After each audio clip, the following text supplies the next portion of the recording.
अगर आपने इस वीडियो पर क्लिक किया है तो आप ये जानते हैं कि एप्स्टीन फाइल्स क्या है और इस बारे में क्या सारी बातें कही जा रही है।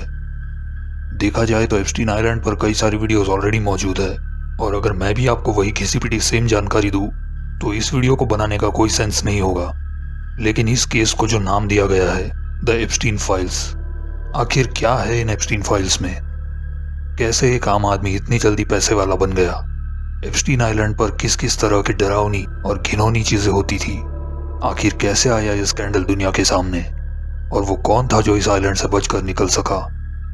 इसी तरह के कई सारे सवालों के जवाब आगे वीडियो में आपका इंतजार कर रहे हैं। तो बिना आपका टाइम और डेटा वेस्ट किए चलिए शुरू करते हैं।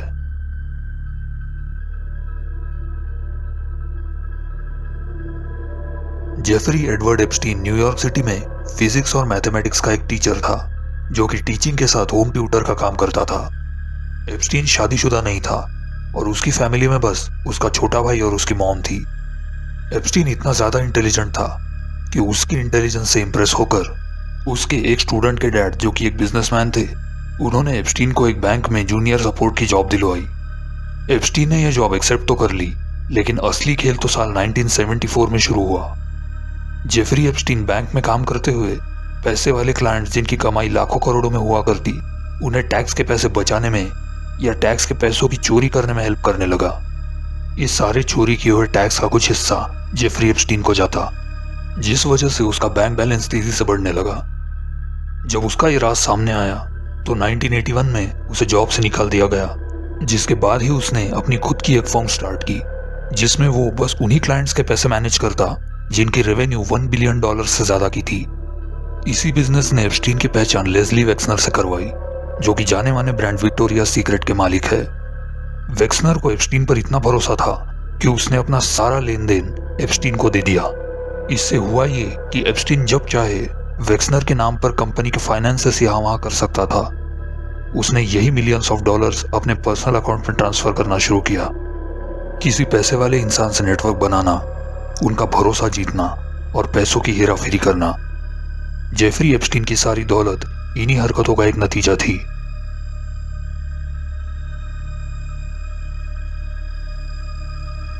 अब तक हमने ये देखा कि एप्स्टीन एक कॉमन मैन से एक अरबपति कैसे बना, और यहाँ आता है कहानी में एक मोड़ जहां से सब पूरी तरह बदलने वाला था। अपनी कमाई हुई दौलत से जेफरी एप्स्टीन ने एक बड़े साइज का प्राइवेट जेट और लिटिल सेंट जेम्स नाम से एक आइलैंड खरीदा। इस आइलैंड पर एप्स्टीन ने एक बड़ा और आलीशान मैंशन खड़ा किया। उसने इसे अपनी तरह के रईस लोग जैसे बिजनेसमैन, इन्वेस्टर्स, सेलिब्रिटीज के लिए एक हॉलिडे होम की तरह बनाया। यहाँ बेडरूम्स के साथ swimming pools, sauna, Japanese bathroom, massage rooms, movie theatre, church, guest villa, docks, helipad और एक प्राइवेट रनवे था जहाँ बिलियनर्स अपने हेलीकॉप्टर्स और प्लेन लैंड कर सके। यहाँ जितने भी गेस्ट आया करते उनकी रिलैक्सेशन का पूरा ध्यान रखा जाता, लेकिन अपने मजे के लिए एप्स्टीन और उसके दोस्त कुछ ऐसा करने वाले थे जो ना किसी ने करने का सोचा, ना किसी ने आज तक किया और ना कोई करेगा।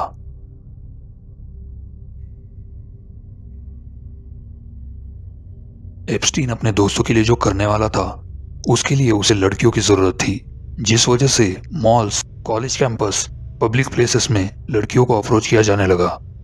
ये लड़कियां अक्सर 14 से 20 साल के बीच की होती और इन्हें रिच क्लाइंट्स के लिए मसाज गर्ल की जॉब ऑफर की जाती, साथ ही ढेर सारे पैसे।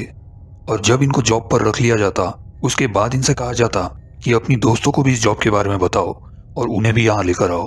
कुछ लड़कियों को फ्री में पार्टी इनवाइट्स दिए जाते, ये कहते हुए कि उन्हें बड़े सेलेब्स और बिजनेसमैन के साथ नेटवर्क बनाने का मौका मिलेगा, जिसके बाद उन्हें ग्लैमर वर्ल्ड में एक्ट्रेस या मॉडल बना दिया जाएगा। जितना बताया गया, इन लड़कियों को उससे ज्यादा पैसे दिए जाते, जिस वजह से उन्हें एक लग्जरी लाइफस्टाइल की, पैसों की और गिफ्ट्स की आदत पड़ जाती। ये तब तक किया गया जब तक लड़कियों की गिनती 100 से ज्यादा की हो गई। पहले इन सबको एप्स्टीन के पाम बीच वाले मैंशन पर लाया जाता और उसके बाद एप्स्टीन आइलैंड पर, लेकिन ये लड़कियां नहीं जानती थी कि आगे इनके साथ क्या होने वाला था।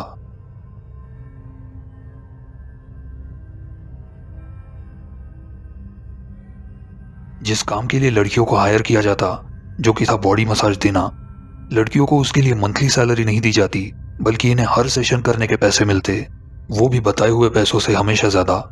लेकिन सच्चाई इन लड़कियों के सामने तब आई जब इन्हें कुछ ऐसे करने कहा गया जो ना तो इनका काम था और ना ही लड़कियां इसके लिए तैयार थी। आप समझ सकते हैं कि मैं क्या कहना चाहता हूँ। लड़कियां इन रिक्वेस्ट को मना कर देती तो उन्हें ज्यादा पैसे ऑफर किए जाते, और जब पैसों से काम नहीं बनता तो इनके साथ जबरदस्ती की जाती। क्योंकि इन सारी चीजों को करने वाले लोग पावरफुल और वेल कनेक्टेड थे, लड़कियों को धमकाया जाता कि उनके साथ जो हुआ, अगर वो बाहर आता है तो उनकी फैमिली, जॉब, करियर अपॉर्चुनिटीज और सोशल इमेज को डिस्ट्रॉय कर दिया जाएगा।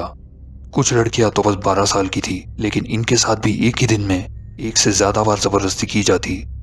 लड़कियां चीखती रहती, रोती रहती कि वो बस बच्चे हैं और उनके साथ ये सब ना किया जाए, लेकिन ना तो एप्स्टीन खुद को रोकता, ना उसके दोस्त। जॉब ज्वाइन करते हुए जिन लड़कियों ने अपने पासपोर्ट जमा किए थे, उनके पासपोर्ट्स को वापस नहीं किया जाता। इन जातियों के अलावा लड़कियों को घर के अंदर एक नौकर की तरह काम करवाया जाता। और ये जानकर अगर आपको हैरानी हुई तो ये सुनकर आपको गुस्सा आएगा कि एप्स्टीन की गर्लफ्रेंड लेन मैक्सवेल भी आइलैंड पर इन लड़कियों को लेकर आने के लिए जिम्मेदार थी। लड़कियों को आइलैंड से बाहर निकालने की मनाही थी, और कई लड़कियों को तो मैंशन में बनाए गए अंधेरे खुफिया कमरों में बंद रखा जाता। ये लड़कियां जितनी भी तकलीफ सहे, रोए, मदद के लिए आवाज लगाए, लेकिन इनकी आवाज सुनने वाला, इनकी मदद करने वाला वहां कोई भी नहीं था।